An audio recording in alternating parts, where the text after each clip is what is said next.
We're going to take a look at our question of the day first. So let's start with that. And thanks to those who've already started responding. But in case you haven't seen it yet, here it is. We'd like to know from you what your reaction is to the death of former Steinhoff CEO Marcus Jooste. Of course, the news coming in yesterday. Please share your opinion with us at Morning Live SABC on X as well as on Facebook. Alternatively, your voice notes to our WhatsApp number. Yeah, that number 078-459-1897. Let us know your thoughts because I think this is an interesting one and so much being said about it. But let us know your thoughts as we segue into your trends, because this is dominating the trends as well on various fronts. So at Morning Live SABC, or send us a voice note in response to the question of the day. And this is where you can have your say on this Marcus Jooste issue. Certainly looking forward to those opinions that are going to be coming through. And you did say it segues beautifully into our trends topic this morning, because right at the top there, and perhaps we can just group the first two. The first three almost. Yes, actually, the first three we can group together because they're all related. Perhaps you can talk us through it and then I'll chip in.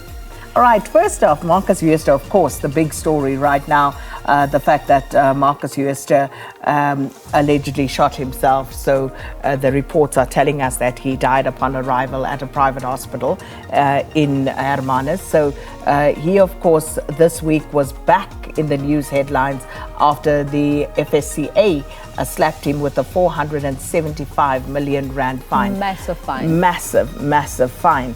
And of course, the Steinhoff issue has been dragging on for years, and people have been asking, how come the South African authorities have not followed up?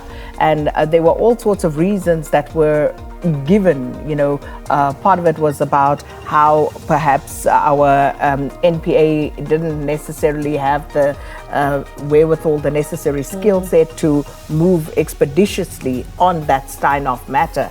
But of course, this week it escalated, and now last night the news came through that Marcus Jooste had shot himself. That, of course, triggered South Africans to remember Gavin Watson. Yes.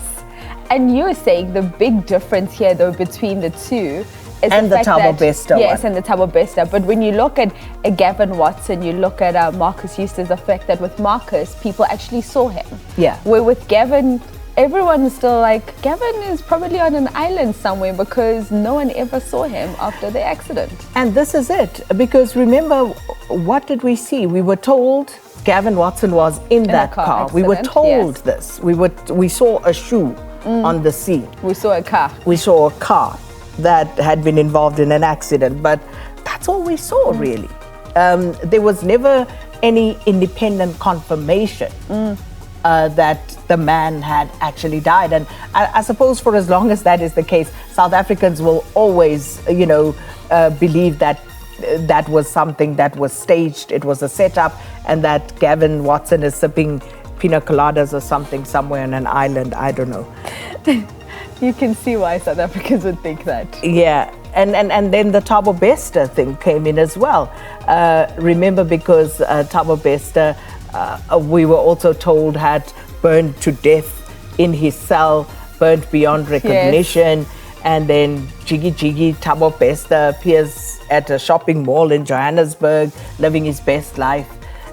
So people and just thank combining that all of those. took that picture. Yes. In that shopping mall. I saw a tweet earlier this week saying the person that took the photo was just probably taking a photo of Nandi, but to be like, why is she not with her husband? Why is she with this man? Not realizing that this man is actually a convict. Yeah, so this is now why South Africans are talking about all of these issues, basically trying to find a common thread with those three cases. And then the next one, of course, is hashtag Nosiviwe Mapisa, and this is how it is trending. And people basically talking about the latest development around the Speaker of the National Assembly, Nosiviwe Mapisa Nqakula, who has indicated that she's going to step aside. She's indicated that she's willing to cooperate with law enforcement authorities around alleged corruption allegations against her of a contractor with the Department of Defense and Military Veterans, where she was previously the minister, has come forward and said she had paid bribes to the former minister to the tune of 2.3 million rand in cash. So that, and of course, there was also that issue about the appointment of the Secretary of Parliament and how she had allegedly, perhaps unilaterally, bumped up his salary. So she has decided to step aside to preserve the integrity of the institution. I think it's the right decision to make, to step aside at this given moment. Is there a final one we've got? Hashtag Bafana Bafana. International friendlies, of course, we know with the inaugural FIFA series taking place in Algeria at the moment. They went up against Andorra. Very late kickoff at 11 p.m. last night. And I feel so bad for Ricardo Goss because he has been phenomenal for SuperSport United since coming back from the AFCON. But here, a blunder that he causes is what leads to South Africa conceding the goal in just the first 5 minutes of the game. That's a terrible howler, that one. It's like on bronze medal final. So it was nice to see the other players also getting a chance. And and this is what this is about. And I also enjoyed having a look at some of the other players and some of the fans always asking, why didn't you call up so and so and so and so? You'll never satisfy everybody, but it's a good opportunity to have a look at some of those other players. Absolutely. So Tuesday, Algeria. Yes, that's the next day. I'm looking forward to that one. Aslan. No, Aslan, as usual. So that's where we're going to leave your trends for this morning.